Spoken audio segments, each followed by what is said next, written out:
Three. Santiniketan থানা নিবেদিত রূপপুর থেকে শহীদুল ইসলাম নিজের লেখা একটি লোকগীতি পরিবেশন করে শোনাচ্ছি। দুনিয়া দুনিয়া কহরো তোমরা, দুনিয়া কি নিজের হয়?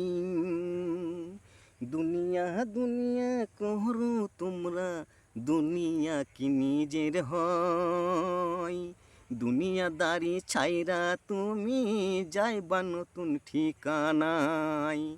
দুনিয়াদারি ছাইরা তুমি যাইবা নতুন ঠিকানায়। শুধু দুনিয়া দুনিয়া করো তোমরা, দুনিয়া কি নিজের হয়? দুনিয়াদারি কইরা তুমি যাইবে নতুন ঠিকানায়। পরের জমি পরের জায়গা করো নিজের নিজের, সব কিছু হারাই যাবে, থাকিবে না কিছু যে। শুধু দুনিয়া দুনিয়া করো তোমরা, দুনিয়া কি নিজের হয়? দুনিয়াদারি ছাইরা তুমি যাইবে নতুন ঠিকানায়।